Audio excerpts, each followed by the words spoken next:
আজকে এই টাউন চত্বরে কর্মসূচিকে তারা জনসংযোগ যাত্রা পরিণত করছে।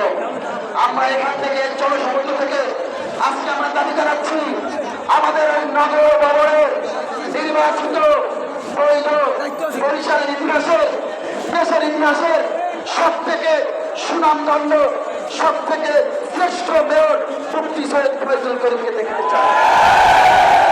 আমরা কোনো ঘরে বসে আর দেখতে চাই না। আদালতে মামলা হয়েছে, আমরা মামলার মাধ্যমে সুষ্ঠু বিচারের মাধ্যমে আমরা আমাদের মেয়রকে ফিরিয়ে পেতে চাই। আমাদের মেয়র ফয়জুল করিম বরিশালের প্রতিটি মানুষের মেয়র, বরিশাল নগরীর প্রতিটি মানুষ চাচ্ছে মুফতি সৈয়দ ফয়জুল করিম তার অধিকার থেকে পাক। আমরা বলতে চাই মুফতি ফয়জুল করিমের লাভের জন্য কিন্তু আমরা এখানে আসি নাই। আমরা এখানে এসেছি এই বরিশাল নগরের প্রতিটি মানুষের উন্নয়নের জন্য। আমরা এখানে এসেছি বরিশালের প্রতিটি মানুষের সেবার জন্য। মুফতি সৈয়দ ফয়জুল করিমকে চেয়ারে বসে বরিশালের ইতিহাসে দেশের ইতিহাসে সর্বোচ্চ সব থেকে ভালো মেয়র পাবে বরিশালবাসী। এই বিশ্বাসকে সামনে রেখে এই বিশ্বাসকে ধারণ করে বরিশালবাসী কিন্তু ওই 23 সালে মুফতি সৈয়দ ফয়জুল করিমকে ভোট দিয়েছিল। শাসক গোষ্ঠী আমাদের বিজয়কে তারা ছিনিয়ে নিয়েছিল। আমরা বলতে চাই সেই আমাদের বিজয়কে যারা ছিনিয়ে নিয়েছে তারা আজকে দেশ থেকে পালিয়েছে, তাদেরকে আমাদের আন্দোলনের মাধ্যমে এই দেশ থেকে আমরা বিতাড়িত করেছি।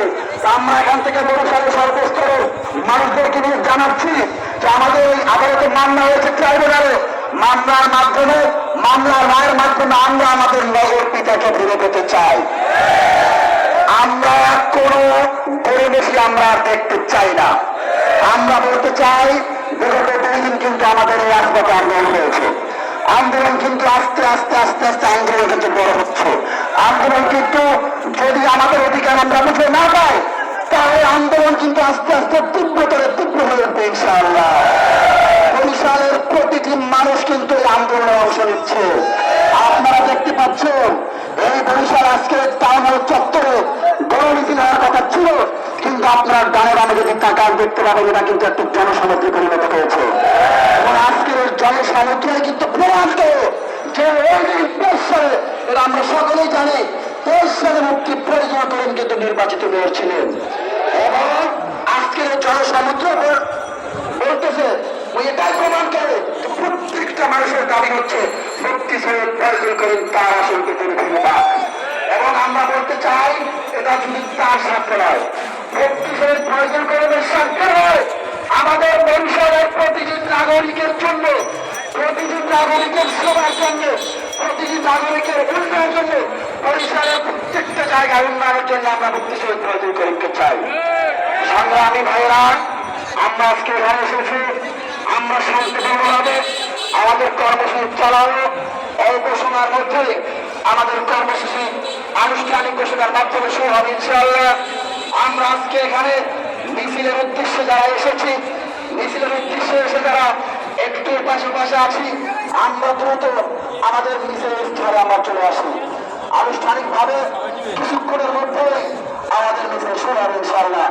আপনারা দেখতে পাচ্ছেন আজকের এই মিছিলে এ পর্যন্ত বরিশালের সকল সাংবাদিক, পেশাজীবী, ছাত্র শ্রমিক প্রত্যেককে কিন্তু এখানে অংশ নিয়েছে। এবং বরিশালের প্রত্যেক সাংবাদিক, পেশাজীবী প্রত্যেকটি মানুষেরই কিন্তু একটাই দাবি মুফতি সৈয়দ ফয়জুল করিমকে আমরা দেখতে চাই। সংগ্রামী বরিশালবাসী, আজকের এই গণমিছিলে বরিশালের প্রতিটি ওয়ার্ড থেকে সর্বস্তরের জনতা স্বতঃস্ফূর্তভাবে অংশগ্রহণ করেছেন।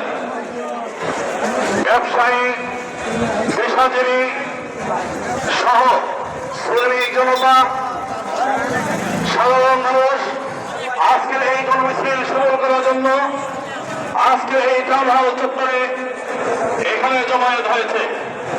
আমাদের গণমিছিলের কার্যক্রম অল্প কিছুদিনের মধ্যে ইনশাআল্লাহ শুরু হবে। আমরা যারা এদিক সেদিক ঘোরাফেরা করছি সকলকে টাউন হল চত্বরে আসার জন্য বিনোদন করছি। এখন সংক্ষেপে বক্তব্য রাখবেন জনাব মোহাম্মদ অ্যাডভোকেট আব্দুল করিম। জনাব মোহাম্মদ অ্যাডভোকেট আব্দুল করিম।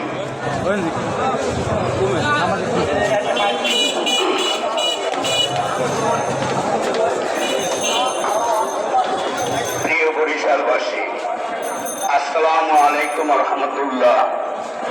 আজকে আমরা কেন উপস্থিত হয়েছি বরিশালবাসী জানেন।